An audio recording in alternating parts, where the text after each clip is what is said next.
अस्सलाम वालेकुम। मेरा नाम मोहम्मद आमिर है। वेलकम करता हूँ आप लोगों को अपने इस यूट्यूब चैनल आगे बढ़ने का जुनून में।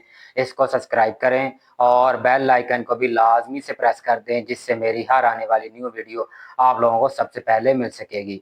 आज जिस सीरियस टॉपिक पर वीडियो बनाने जा रहा हूँ वह इस मुल्क में बहुत ज़्यादा सुना और बोला जाता है, यानी अमीर और गरीब। मैं सबसे पहले आप लोगों को ये बता देना चाहता हूँ कि ये वीडियो अमीर लोगों और गरीब लोगों के बारे में नहीं है, क्योंकि इस दुनिया में बहुत सारे ऐसे गरीब लोग हैं जिनका माइंडसेट बेहद अमीर है, बट वो फाइनेंशियली पुअर हैं बिकॉज दे आर सरकमस्टांसेस। और ऐसे भी कई अमीर खानदान के साहबजादे हैं जिनके पास दौलत तो बहुत ज़्यादा है, लेकिन उनका माइंडसेट बेहद गरीब है।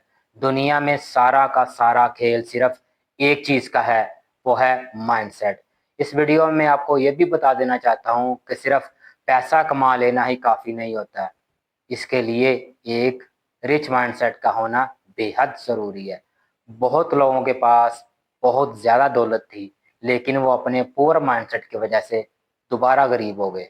आपको याद होगा 2015 का केबीसी का वो इंटरव्यू, जिसमें एक शख्स 5 करोड़ रुपया जीत जाता है, रातों रात करोड़पति बन जाता है, स्टार बन जाता है, लेकिन कुछ सालों के बाद उसकी हालत फिर वही हो जाती है, शायद इससे भी खराब। वो बैंकरप्ट हो जाता है, इवन के अपनी बीवी को तलाक देने की नौबत आ जाती है। रिच माइंडसेट और पुअर माइंडसेट के आज 7 बेहतरीन टॉपिक्स आज की इस वीडियो में आप लोगों को बताऊंगा, जिस पर अमल करके आप या तो अमीर से अमीर होते जाएंगे या फिर गरीब से गरीब। It's totally depends on you, what's your choice. Rich mindset और पुअर माइंडसेट का जो पहला टॉपिक है वो है कंटिन्यूस लर्निंग। जी हाँ, मैं रिपीट करता हूँ, कंटिन्यूस लर्निंग। रिच माइंडसेट के लोग अपनी ज़िंदगी में लगातार सीखने पर बिलीव करते हैं, क्योंकि वो जानते हैं कि वो सब नहीं जानते, लेकिन सब से कुछ ना कुछ जाना जा सकता है। मैंने अभी अभी बिल गेट्स को एक किताब पढ़ते हुए देखा है कि आप तसव्वुर कर सकते हैं कि 10,000 करोड़ यूएस डॉलर की वर्थ के आदमी को अभी भी लगता है कि मुझे ज़िंदगी में अभी बहुत कुछ सीखना बाकी है। और जिस शख्स की बिल गेट्स किताब पढ़ रहे हैं, क्या वो शख्स बिल गेट्स से ज़्यादा अमीर होगा? तो जवाब है नहीं। ज़िंदगी में कम पैसे वाले लोगों से भी आप कुछ ना कुछ सीख सकते हैं। इसके बरक्स पुअर माइंडसेट के लोगों को ये लगता है कि वो सब जानते हैं और किसी दूसरे की बात को सुने बगैर ही बता देंगे कि ये शख्स गलत बोल रहा है। इनको इनसे ज़्यादा कामयाब लोग तो सिखा नहीं सकते, और कम कामयाब लोग तो बिल्कुल नहीं। रिच माइंडसेट और पुअर माइंडसेट का जो दूसरा टॉपिक है वो है success of others. Rich mindset के लोग दूसरों की कामयाबी पर खुश होते हैं और जश्न मनाते हैं, क्योंकि वो जानते हैं कि एक हेल्दी कंपटीशन से ही सबकी प्रोडक्टिविटी बढ़ती है। मैदान के अंदर सचिन तेंदुलकर और ब्रायन लारा दोनों डिफरेंट टीमों की तरफ से खेलते हैं, लेकिन जैसे ही मैदान से बाहर आते हैं दोनों की क्या ज़बरदस्त दोस्ती है। मैं अभी आपको बता दूं कि क्रिस्टियानो रोनाल्डो ने इंस्टाग्राम पर अपनी एक पोस्ट शेयर करते हुए बताया, जिसमें वो अपने बेटे के बारे में बता रहे हैं कि मेरा बेटा लियोनेल मेसी की वीडियोस देखता है। बेसिकली दोनों जो है ना वो अलग अलग टीमों की तरफ से खेलते हैं, लेकिन पुअर माइंडसेट की फिलोसफी इस टॉपिक पर बिल्कुल जुदा है। पुअर माइंडसेट के लोग दूसरों की कामयाबी पर जेलसी फील करते हैं और उनकी आधी ज़िंदगी यही सोचने में गुजर जाती है कि इस शख्स ने ऐसा कैसे कर दिया।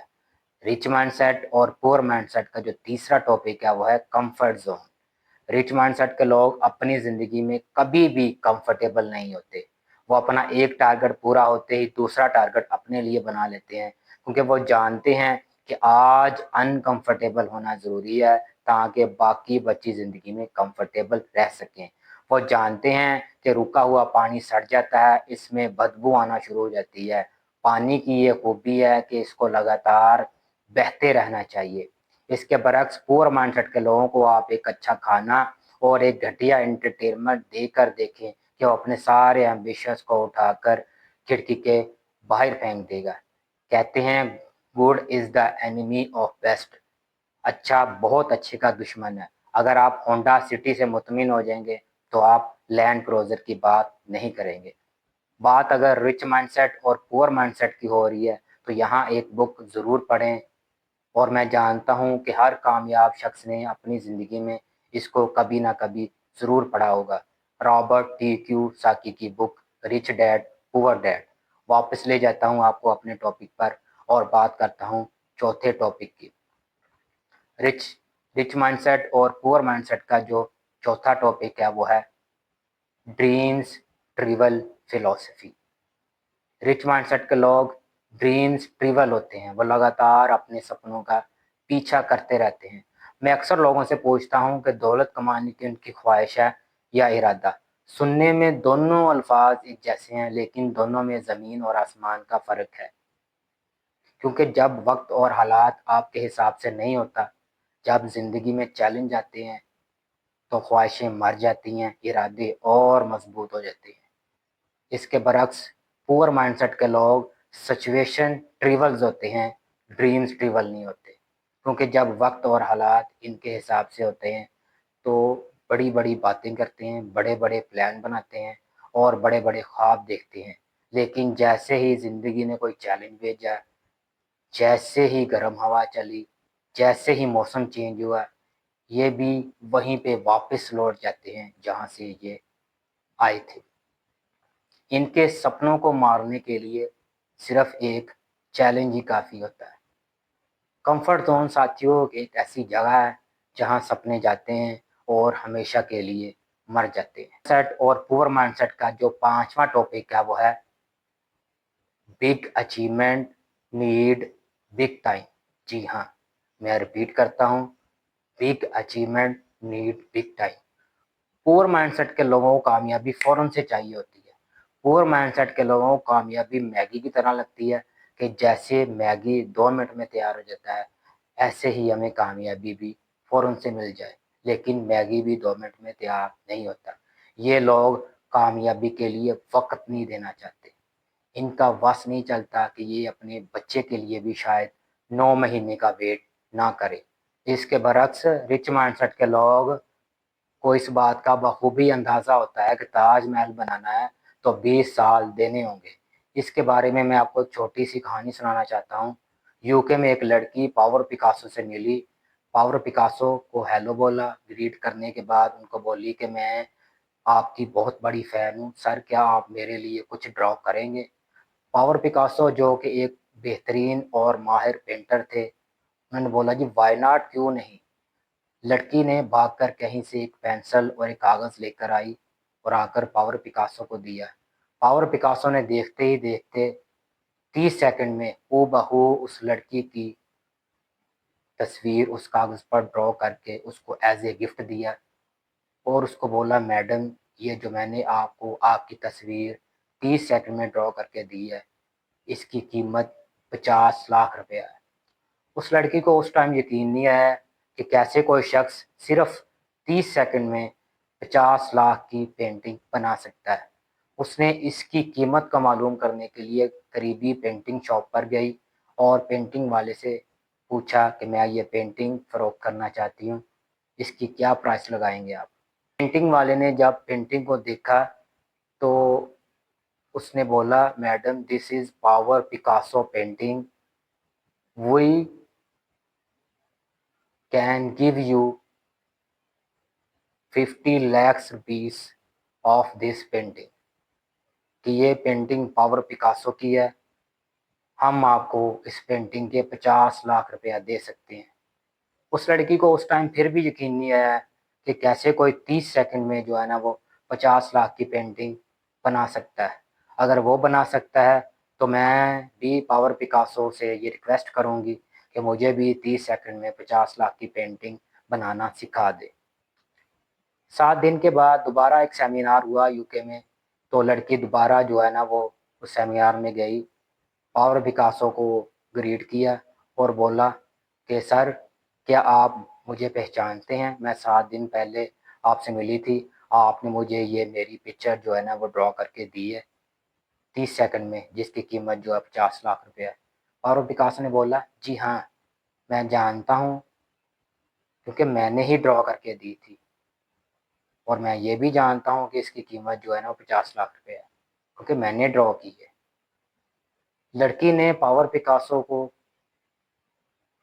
रिक्वेस्ट की कि सर मैं भी ये सीखना चाहती हूँ कि कैसे कोई 30 सेकंड में 50 लाख की पेंटिंग बना सकता है। पावर पिकासो ने जवाब दिया कि मैडम ये जो पेंटिंग मैंने आपको 30 सेकंड में ड्रॉ करके दी है, इसको सीखने में मुझे 30 साल लगे।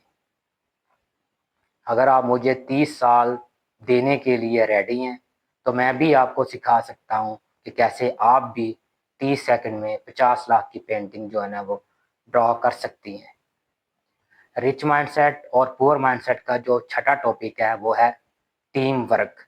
जी हाँ, टीम वर्क। रिच माइंडसेट के लोगों को इस बात का बखूबी इल्म है कि वो सब काम अकेले नहीं कर सकते, उन्हें टीम की ज़रूरत है, उन्हें टीम चाहिए। 5वीं क्लास में पढ़ा था कि एक मजदूर एक दीवार को 5 दिन में बनाता है, उसी दीवार को 5 मजदूर कितने दिन में बनाएंगे? यकीनन जल्दी बनता है क्योंकि टीम वर्क काम करता है। दोस्तों आपने देखा होगा मंदिर, गुरुद्वारा, चर्च, मस्जिद कभी कभी 6 माह के अंदर अंदर जो है ना बनकर खड़े हो जाते हैं क्योंकि उनके अंदर लाखों लोगों की कंट्रीब्यूशन शामिल होती है। उसमें लाखों लोगों ने मेहनत की होती है, काम किया होता है, तभी वो 6 महीने के अंदर अंदर जो है ना वो बन जाते हैं। कभी कभी आपने सिर्फ घर का सिर्फ एक कमरा बनाना हो तो उसके लिए भी सालों लग जाते हैं क्योंकि वहाँ पर आप सिर्फ अकेले काम कर रहे होते हैं। इसलिए इसके बरक्स पुअर माइंडसेट के लोग को ये लगता है कि उन्हें किसी की ज़रूरत नहीं है, वो अकेले ही सारा काम कर लेंगे। ऐसे ऐसे ये डायलॉग्स बोलते हैं।